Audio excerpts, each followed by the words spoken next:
Hi guys, last time I was on this road, I showed you when we were going to Nyacheki from, uh, so we used this road. It was muddy, but now this is the improvement. It is being paved, so they want to put bitumen. So that is the exact location. You can see the road is being made. It's very early in the morning. It's before 7 or around 7.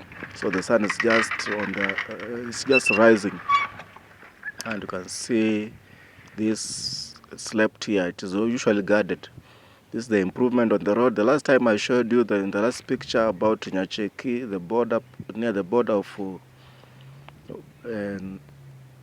Maasai Mara, I showed you this road. So the Kisii region is always parked, it's green and so on. You can see the houses are very close, families are close-knit, living together.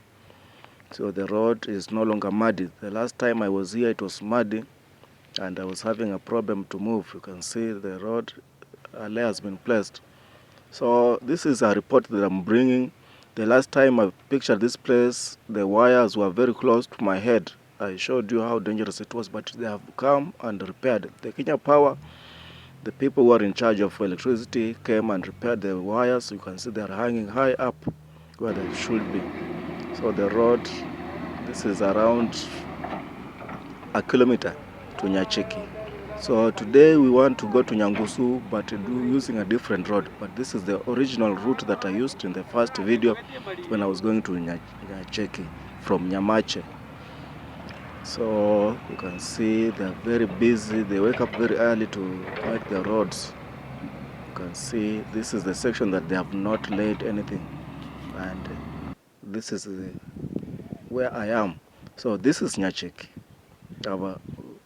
And this is the road to Nyangusu. That horizon is Nyangusu. And this is a satellite image of going there. So we are using this road. We have here right now arrived to Nyangusu. Using the Nyacheki Nyangusu road. So this is one way of getting to Nyangusu. Nyangusu is at the very border point. A very border point where the Maasais and the Kisii meet. So this is on a satellite image. That bicycle on the satellite is where I am. So this is the junction that goes to the main highway. I think it is C17 highway. This is the junction. So like this vehicle is going to Nyacheki. And this is across, it is the Kisii Kilgoris Road. So this is the Kilgoris Road. The vehicle that I'm seeing, the green vehicle there of the bus, is going to Kilgoris. So Kilgoris is in Narok County, and it is where the Maasais stay. So this is the border. This is the bus stage. So this is the first video, the first part, how to get to Nyangusu.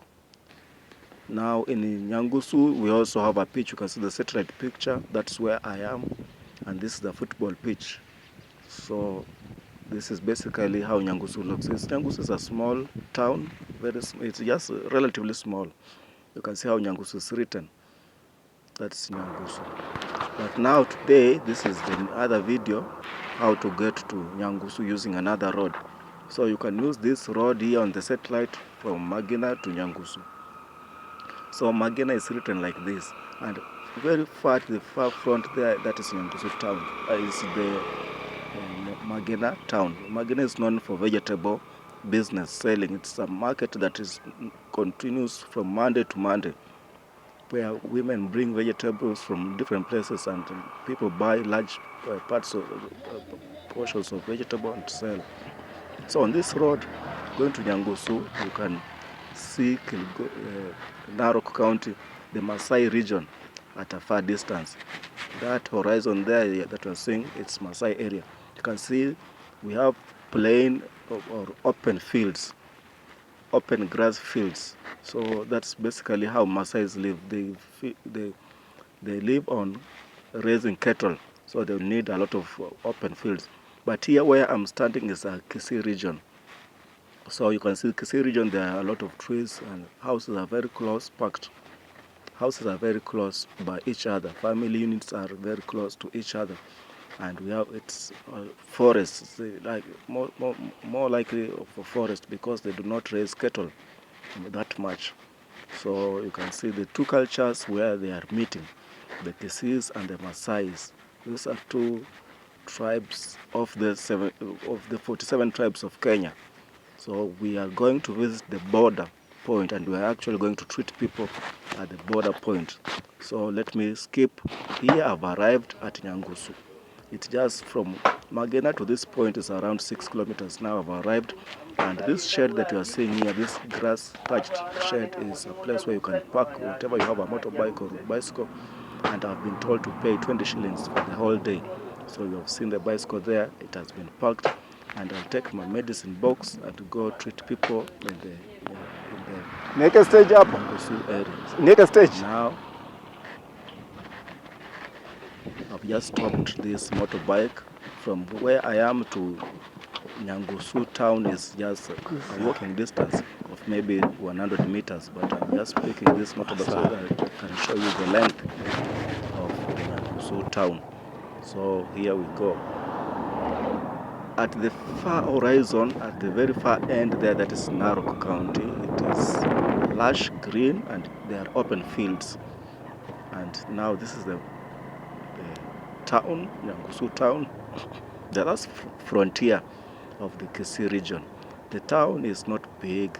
Houses are very small, very few high-rise buildings, maybe 3 blocks or maybe 4 blocks, but the rest of the houses are just level ground. So it's a small area that thrives on business. Maybe Maasais bring things, whatever they grow there, like tomatoes. In some areas in Narok, they grow tomatoes and they bring it to this center. That's how this town grew up. So you can see it's a small area. Hiyo stage penye kuna probox huko. So you can see it's a normal day. Very early, we have motorbikes waiting for customers and so on and so forth. So this is the stage that I had showed you earlier. The same stage that goes to Kilgoris. So these two boxes, 20.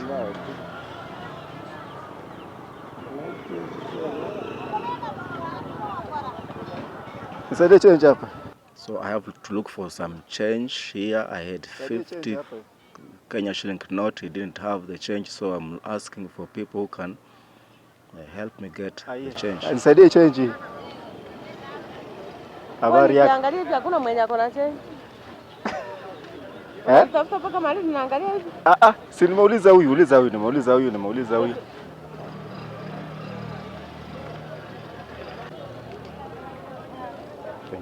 So a few people didn't want to give me change, though they had it, but you know, this is a different culture, different community, different people are also yet to learn their characteristics, but eventually I got it and I gave the motorbike that he was asking for. So you can see the sky, the clouds. It's going to rain. The indication shows that it's going to rain, but it will rain later on. But I have come to treat people at this place. So this is just a small preview of how the town looks like. You can see I'm crossing the road, and now I'm going to put this box that I'm carrying at this shop that is yet to open. So I'll leave it here, everything is safe. This box carries all the kind of medicine that people need and also instrument to test them. So this is a signpost, a billboard that welcomes me to Narok County. So on the far end, on that in front of us is Narok County. That's a different county of the 27 counties of the 47 counties in Kenya. So I'm going towards that end. It is a market day, very early in the morning. Some people are laying their wares on the ground. You can see it's around 4 a.m. and people have laid their wares down, ready for business of the day. It's a little bit sunny, and it is also going to, the signs show that it's going to rain. The hills up there are in the Narok County. Those are Maasais who stay there. Those hills are open fields because Maasais are known to rear cattle. But remember, though we are entering the Narok County where Maasai stay, they do not, you will not notice any Maasai because of how their dressing code. All the people who are here, the Maasais or Kisiis, they are all dressing the same manner. So we are not going to see Maasais putting on kangas and lesos in this place, no. Most of them have been modernized and have been absorbed into the modern way of life. So this is basically how it looks. On the upper side of the picture is the Kisiis and the lower side is the Maasais. You can see from the satellite video or pictures. So this is the border point. Once I cross this border point, you can see on the road we have metal bars, metal bars on the road. Once I cross, I will have entered officially into the Narok County. So the shops here look similar, but we have got more shops on the Kisii side than on the Narok side. And second thing is that all shops, most of them are owned by Kisii. So Maasais are known to be much into animal husbandry, but Kisii are more into business. Kutoka hapa mpaka Kilgoris kwa gari ni shilingi ngapi? Nauliza tu. Kwa gari ama kwa pikipiki? Kwa gari. Kwa gari ni 70. Oh. Okay, sawa. Kwa pikipiki ni 150. Tanjipange nione. So from the conversation that we've just had, I'm just inquiring how much is it to take a vehicle from this place to Kilgoris. Kilgoris is 10 kilometers from where I am standing right now. So it's only 10 kilometers. In the next video, we'll go to Kilgoris. But now this is how the Narok County looks like. You can see people with animals there. Those are Maasais. But their dressing code is the modern way of dressing. And you can look, you can realize that there are big parcels of land that have got nothing but just green grass, the open fields. Now you can check, this region is for the Maasais. You can hardly see such a feature out an open field in the Kisii region. So basically this is on the satellite image, that's where I am. You can see the open fields and we have animals there feeding. So this is the Kisii region where I'm showing, but when I turn the camera this way, that is going to Kilgoris. That is, you can see the satellite image, that is Kilgoris. Now basically I'm showing you this before I start treating people in this region to show you exactly how people live like at the border point. Now this is the back side of Nyangusu. We are going through that route there. So you can see now I'm now purely in Narok County at the border. So this is the sugar cane. So Narok County, most places, most Maasais have gone into sugarcane farming. They also have sugarcane factories. So that's the one thing that is modernization has brought to this region.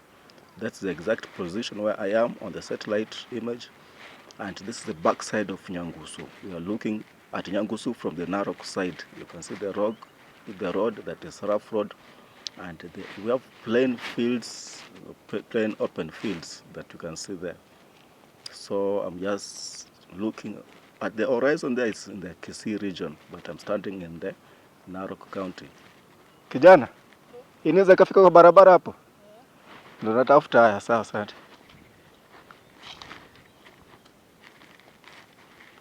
So that boy that I've just talked to is a real Maasai boy. He's putting on a modern, he's in the modern dressing code. So you cannot differentiate him by the way he's dressing. So I was just inquiring because I'm on a new place. I don't know which route can lead me or if I need to go all round again where I came from. But there is a shortcut. This is the shortcut that I'm following. That's the town that I'm going to spend the day at. It's early in the morning. It's maybe around 11 a.m. at this point. So let us go and start treating people. So these two communities have been fighting a little bit because of political problems and so on and so forth. So, but we won't go into politics at this point. those things are on the website. On the website, you can go and check the Kisii and the Maasai fighting around Kilgoris or around these border areas. So you can go and check. But people are living peacefully. They have intermarried, and it's very hard to differentiate who is who in this region. Now straight into treating people. This is one of the shops that is there, and this is how I treat people. I've come to check on this lady. She's selling very nice. Ulistop vitu zenye ulikatazwa zote ama zenye unajua? Of course unajua. Kwanza ilikuwa 180. So 170.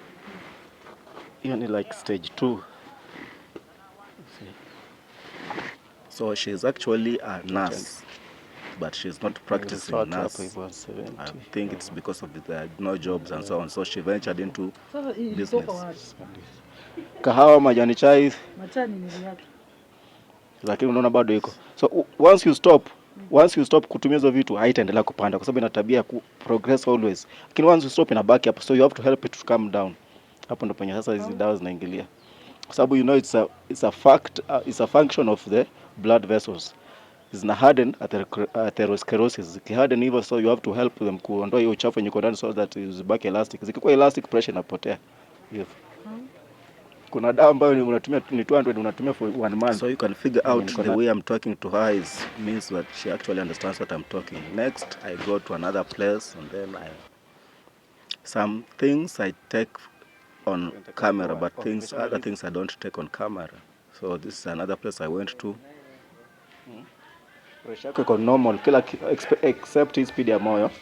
Pressure nataka ni kwa 120/80. Yako sema 121/79. So pressure hauna. Speed ya moyo nataka ni kwa 72 beats per minute. Yako nasema 96. So moyo wako inaenda too fast. So kama moyo inaenda too fast, avoid vitu ambazo ziko na too much caffeine.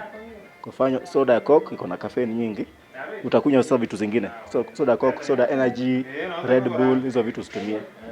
Kahawa na majani chai usitumie ama punguza kabisa ama tumia maembe. But pressure yako iko okay, hauna pressure. Only that speed amount iko a little bit fast. So, this is a very good reception. They received me very well, and she confirmed that she drinks too much energy drinks. That's why she's having maybe arrhythmia. So, 121. So there was a drunkard who came and was causing some little disturbance, but it was okay. It didn't interfere with anything. Can you relax too? Okay.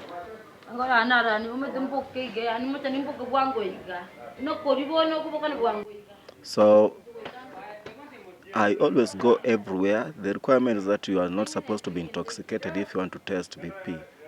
I'm just showing you shots of taking BP, but actually sell a lot of medicine at the same time. So when I'm selling when I'm selling medicine, I do not take videos over that, and it should be from consent too. Kila kitu iko perfect. Nikupima ama nikufanya aje? Pima hapa rakaraka changa. Wewe toka acha wasi. Hapana. So I did spend some time here, several hours in this building here. Pima hapa ya. Pima hapa. Weka hapa. Hii ni ya. Weka hapa kijana kwanza. Wewe pima hapa. Ngoja. Sasa hii ni nini? And everybody was very happy that I came. And they were actually calling other people from other places to come here. So this was like a mini office.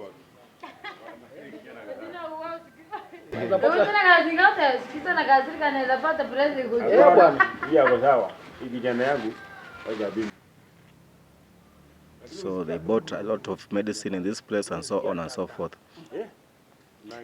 One thing that I've noticed is that there's a lot of pneumonia. Pneumonia is caused by a bacteria, Streptococcus pneumoniae. Na hiyo dawa katazi chakula, kwa hivyo haikatazi chakula, kwa hivyo maziwa tumia, chakula ya mafuta tumia, kwa hivyo iko sawa tu. Na nitatumia asubuhi tu ama mpaka jioni? Unakunywa tu asubuhi mara moja pekee. Kila siku vile nimeandika tu hapo hiyo. Eh, So this is a Maasai boy. You cannot know that he's actually Maasai, but it's actually a Maasai boy that I'm talking to. ile mara moja kwa siku kama umeamua kunywa asubuhi kunywa tu asubuhi pekee. Lakini ingine unajua unakunywa mara 3 kwa siku. Ama unaweza kukunywa kama mchana huna nafasi ya kukunywa, unaweza kunywa glasi moja, si glasi 3, unakunywa glasi moja asubuhi, alafu kunywa glasi moja jioni, ndio mchana usikunywe kwa sababu pengine umesafiri nini. Alafu simebaki glasi moja, umekunywa 2, hiyo moja unakunywa kabla hujalala sasa. Sasa ni bora kwa kazi huko chini. So bado ni hesabu. Another place that I went to. So in a day I test so many people, even close to 100 people. So, but I cannot video every single thing.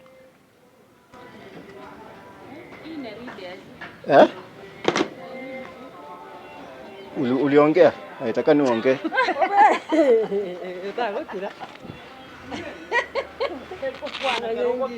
So I had to do a retest, then the results came. There is one rule: when you are testing, you are not supposed to talk or not supposed to laugh.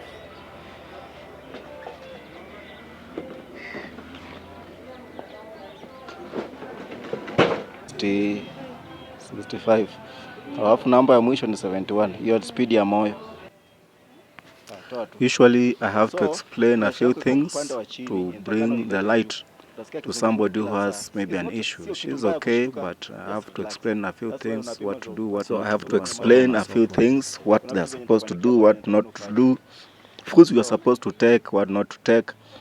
Normally the results I do not show them here because, you know, it is privacy. And we have to respect the privacy of everybody. But we did a test, and I explained to her. I usually use a chart, like right now I'm using a chart to show her where the figures are and where they are supposed to be, and so on and so forth, and what we are supposed to do, what food not to eat, what to eat, and so on and so forth. Alafu kuna vitu nitakano kufanya. Hauhitaji dawa, but nitakuonyesha cha kufanya. So I actually educate people. So it is now evening. It's late in the evening. It's actually now raining. It is actually drizzling. It's around 5 p.m. So you can see people running. The weather has changed. And of course, I've stopped. I came back here where I was earlier to pay, where I had parked my ride. So somebody else also came, a young man came and also paid, you know, so I was not the only one. People parked here, and it's a small shed that these women have built. They are selling milk here and so on. So after it had rained, I'm supposed to rush and to the next one.